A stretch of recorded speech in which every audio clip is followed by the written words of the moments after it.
मसीह यस्सु के बाबरकत नाम में आप सबको सलाम। आप देख रहे हैं प्रोग्राम कामयाबी की चाबी।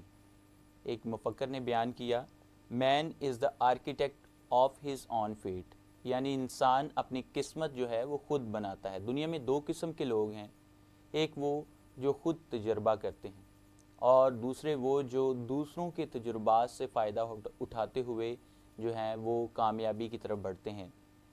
अगर हम सिर्फ़ और सिर्फ अपनी किस्मत को देखते रहें, अपने हाल को देखते रहें और हालात का मुकाबला ना करें, मेहनत ना करें, कामयाबी की तरफ बढ़े ना, तो कभी भी हम आगे नहीं बढ़ सकते। लेकिन इसके बरक्स जब हम मेहनत करते हैं, जब हम लगन करते हैं, जब हम काविश करते हैं, जब हम उठते हैं, तो यकीनी तौर पर फिर कामयाबी हमारे हिस्से में आती है। आज हमारे साथ बहुत ही खूबसूरत और कामयाब शख्सियत मौजूद हैं जिन्होंने पब्लिक सर्विस कमीशन के इम्तिहान को पास करके बिलखसूस गवर्नमेंट में एज़ लेक्चरर अपना लोहा मनवाया है और आज वो हमारे दरमियान मौजूद हैं। प्रोफेसर नुमान शहजाद साहब इस वक्त हमारे दरमियान मौजूद हैं। प्रोफेसर साहब, मैं आपको प्रोग्राम कामयाबी की चाबी में वेलकम कहता हूँ। Sir, thank you very much. God bless you. और सर आपका शुक्रिया कि आज आप हमारे साथ मौजूद हैं। सर ज़रूर अपनी ज़िंदगी के बारे में, अपने तजुर्बात के बारे में हमारे साथ शेयर कीजिएगा। ख़ास तौर पर ये कि आपकी इब्तदाई ज़िंदगी कैसी गुजरी और तालीमी सरगर्मियाँ कैसी रहीं, कौन कौन से इंस्टीट्यूट में आप पढ़े, ज़रूर हमारे नाज़रीन के साथ शेयर करेंगे। जी भाई, थैंक यू वेरी मच। आपने ये बहुत अच्छा जो प्रोग्राम है इसको इनिशिएट किया हुआ है, तो खुदा आपको बरकत दे, इस प्रोग्राम को, चैनल को बरकत दे। तो मैं अपना इंट्रोडक्शन करवाता जाता हूँ। जैसा कि नाम तो आपने बता दिया, तो कुछ और बेसिकली जो है मेरा ताल्लुक फैसलाबाद के गांव से है, ईसा नगरी से। तो वहाँ से मैंने इब्तदाई तालीम हासिल की, मैट्रिक किया। उसके बाद एक करीबी शहर से, समंदरी से ग्रेजुएशन की। तो 2004 या 5 में मैं लाहौर आ गया कि यहाँ आके कुछ देखते हैं और आगे पढ़ते हैं। मकसद मेरा ये था कि लिटरेचर में आगे पढ़ा जाए, मास्टर्स किया जाए। तो यहाँ आकर मैंने जो है इंग्लिश जो है उसको कंप्लीट किया। बड़ा हार्ड टास्क था कंप्लीट करना, क्योंकि गांव में रहते हुए जो है वो पढ़ा था, तो लिटरेचर की रिक्वायरमेंट्स और इंग्लिश की रिक्वायरमेंट्स कुछ ज़्यादा होती हैं, उनको कवर करने में भी टाइम लगा। लेकिन कुछ अच्छे लोग मिले, अच्छे टीचर्स मिले, तो वो फिर मैंने कंप्लीट किया। इसके बाद मैंने फिर इसमें एमफिल भी किया, ठीक है। और ड्यूरिंग एमफिल ही मेरी पीपीएससी की ये जॉब लेक्चरशिप की हुई 2016 में। तो ये सफ़र है, यानी पहला सफ़र जो है वो गाँव में है, और उसके बाद 2004 से फिर लाहौर में है। बहुत बहुत उम्दा सर।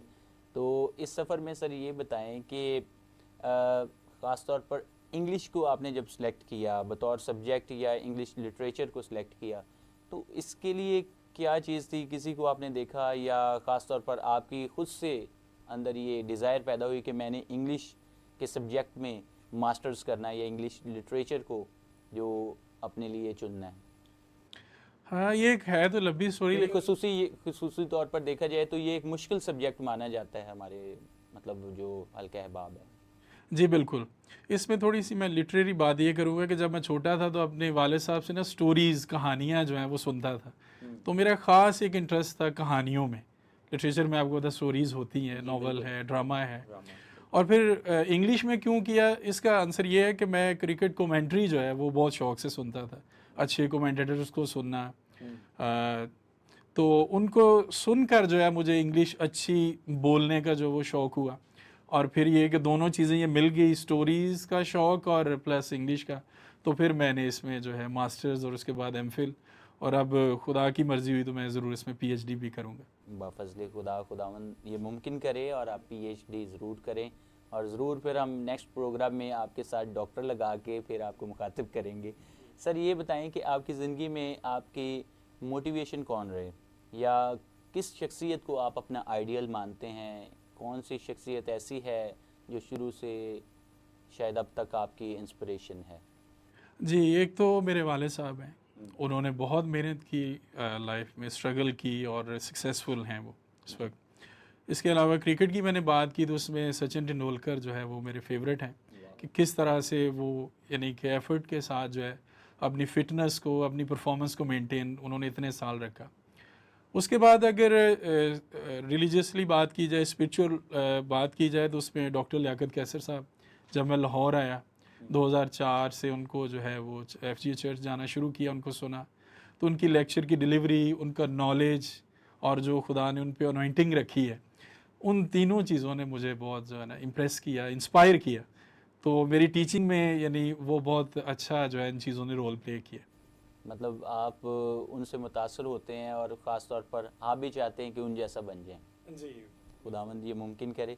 सर ये बताएं कि कामयाबी तो खुदा के फजल से आपने बहुत समेट ली, आप ये बताना पसंद करेंगे कि जब कामयाबी ये समेट रहे थे या ये कामयाबी जब आपने हासिल करनी थी अभी, तो कौन कौन सी ऐसी मुश्किलें या कौन कौन से ऐसे चैलेंजेस का सामना आपको करना पड़ा जिनका सामना शायद आज भी लोग करते हैं, या शायद उन चैलेंजेस को देखकर पीछे हट जाते हैं, उन प्रॉब्लम्स को देखकर पीछे मुड़ जाते हैं और वो कामयाबी की बजाय जो है वो पस्ती की तरफ जा रहे हैं? जी।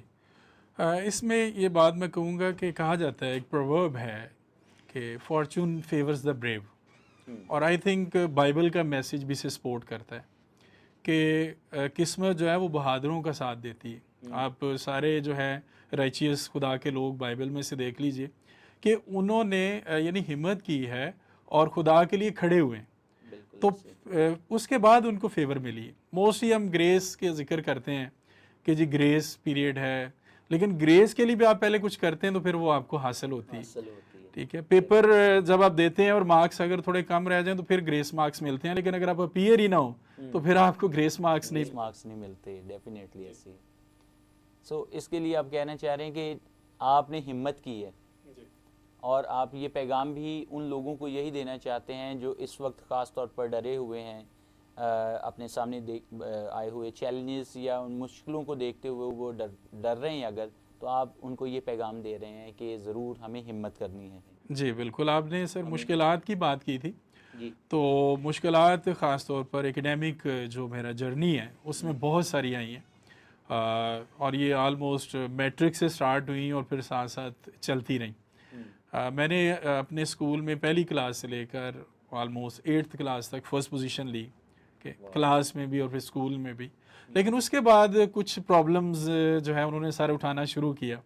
मैट्रिक में कुछ प्रॉब्लम्स फेस करना पड़े हेल्थ के हवाले से भी, और फिर MA इंग्लिश में बहुत ज़्यादा मैंने मुश्किलात जो है फेस की।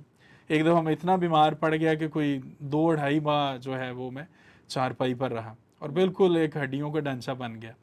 तो उसमें जो है फिर मेडिकली तो होता ही है, वो तो आपको पता है, दिखाया जाता है, सब कुछ होता है, लेकिन खुदा के खादमों ने जो है वो मेरे लिए प्रेयर्स की हैं बहुत सारे, और खुदा ने मिरेकली जो है मुझे तब बचाया। और अब मैं रिकग्नाइज़ कर गया हूँ कि खुदा ने मुझे जो है उस इतने मुश्किल दौर में से गुज़रने भी दिया और बचा भी लिया। उसको अब मैंने रिकग्नाइज़ किया है कि खुदा ने मुझे कामयाबियाँ दी हैं, जॉब दी, और अब मैं बताना चाहूँगा कि मैं FC कॉलेज से ग्रीक में भी ख़ास तौर पर खुदा के कलाम को सीखने के लिए MPhil कर रहा हूँ, उसका 3rd सेमेस्टर मेरा चल रहा है। तो खुदा की ये जो कॉल है ये भी मेरी ज़िंदगी में है, और with the passage of time उसको मैंने रिकग्नाइज़ किया है। सर ज़रूर हम आपके लिए दुआ गो हैं कि खुदावंद आपकी इन कामयाबियों के सिलसिले को यूं ही बढ़ाए रखे और आप इसमें कामयाबियों पर कामयाबियां हासिल करते जाएं और हमारी सोसाइटी के लिए, हमारे लोगों के लिए और ज़्यादा मुफीद हों, और आप एक ब्राइट एग्जांपल बनकर जिस तरह इस वक्त मौजूद हैं और भी बड़ी एग्जांपल बनकर सामने आएँ। सर अपने लोगों को क्या पैगाम देना चाहेंगे जो अपने आप को डिसअपॉइंटेड समझते हैं, डिस्क्रिमिनेटेड समझते हैं, या वो सोचते हैं कि अगर जो कुछ भी हम कर लेंगे हम कामयाब नहीं हो सकते, तो उनके लिए क्या पैगाम है? पैगाम जो है वो सबके लिए एक पॉजिटिव नोट्स का है, पॉजिटिव नोट्स पे है। मोस्टली हम देखते हैं, कहा जाता है कि हमारे इस मुल्क में हमारे लिए अपॉर्चुनिटीज़ इतनी नहीं है, हमें आगे नहीं आने दिया जाता। हाँ जी, आम ख्याल तो यही है। आम ख्याल ये है, लेकिन मैं इससे एग्री नहीं करता। बहुत सारे लोग हमारे सक्सेसफुल हैं, अच्छी पोस्ट पर हैं, और आई डोंट थिंक कि इस कंट्री में हमें को बहुत ज़्यादा प्रॉब्लम्स का सामना है। हमें आज़ादी हासिल है, बहुत सारी हमारी पोस्ट हैं, उसमें कोटा सिस्टम है इवन, और मैंने देखा है कि PPSC की बहुत सारी जॉब्स वेकेंट रह जाती हैं, कोई अप्रोप्रिएट जो है वो कैंडिडेट नहीं मिलता, तो वो तो रखना चाहते हैं लेकिन मिलता नहीं है। उसका मतलब है कि अपॉर्चुनिटी है, हम उसे अवेल नहीं कर पा रहे। तो हमें उसको अवेल करना चाहिए। और ये जो हम यानी ये हमारा ढंढोरा हम पीटते रहते हैं, इसको छोड़ देना चाहिए कि कलाम भी इससे बात से मना करता है। बिल्कुल सही। मतलब ये कि हम अपेयर ही नहीं होते, हम कोशिश ही नहीं करते, और जब हम कोशिश करेंगे तो यकीनी तौर पर कामयाबी भी हमारी ज़िंदगी का हिस्सा बन जाएगी। ये इसी तरह मैं समझता हूँ कि जिस तरह आपने फरमाया कि कोई शख्स अगर पेपर देता है तो तब ही कामयाब हो सकता है। अगर वो घर बैठा सोचे कि मैं कामयाब हो जाऊंगा और बगैर पेपर दिए सब कुछ हो जाएगा, तो शायद ये मौजज़ा कभी नहीं हो सकता। यानी फ्रंट पे आने की ज़रूरत है, करेज की ज़रूरत है। आप देखें कि जब वो ओल्ड टेस्टामेंट में जाती जुलीत और उसकी फ़ौजें कई दिनों से ललकार रही थी, तो डेविड ने जो है वो करेज किया था, ठीक है, उस चैलेंज को एक्सेप्ट किया था, और आपको पता है कि उसको सक्सेस हासिल हुई। अगर वो करेज ना करता तो क्या फॉर्चून जो है वो वैसे ही उतर आती? उसने करेज की, स्टेप लिया, खुदा ने भी नहीं उसे कहा कि जा, उसने आया सामने तो सुपरनैचुरल जो पावर है वो भी आ गई उसके साथ, ठीक है। सक्सेस तभी आती है जब हम फ्रंट पे आते हैं, हम स्टेप लेते हैं और खड़े होते हैं। सारी एग्जांपल्स आप ऐसे देख सकते हैं। बिल्कुल, बड़ी खूबसूरत एग्जांपल आपने बाइबल में से दी है। और यकीनी तौर पर अजीज़ों, हम जब सामने आते हैं, हिम्मत करते हैं, तो फिर कामयाबी हमारी ज़िंदगी का हिस्सा बनते हैं। जब तक हम घर बैठे या अपने कोठरी के अंदर सिर्फ ख्याल ही बांधते रहेंगे और शायद ख्यालों की बुनियाद पर ये सोचते रहेंगे कि अगर मैं ये करूँगा तो मुझे इस प्रॉब्लम का सामना करना पड़ जाएगा, या अगर मैं इस तरफ जाऊँगा तो यहाँ से रास्ता बंद है, तो शायद फिर हमें कामयाबी नहीं मिल सकती। डेफिनेटली हमें कामयाबी नहीं मिल सकती। लेकिन जब हम बाहर निकलेंगे, जब हम तगदो करेंगे, जब हम मेहनत करेंगे, तो फिर रास्ते भी खुलते जाएंगे। और जिस तरह प्रोफेसर साहब ने बयान किया है कि ख़ास तौर पर कामयाबी उनके कदम चूमती है जो मेहनत करते हैं, तो जब हम भी मेहनत करेंगे तो हम भी कामयाब हो सकेंगे। मैं ईमान रखता हूँ कि आज के प्रोग्राम के वसीला से आपने बहुत कुछ सीखा होगा, और यकीनी तौर पर ऐसी बाबरकत शख्सियत की बातों से बरकत भी पाई होगी।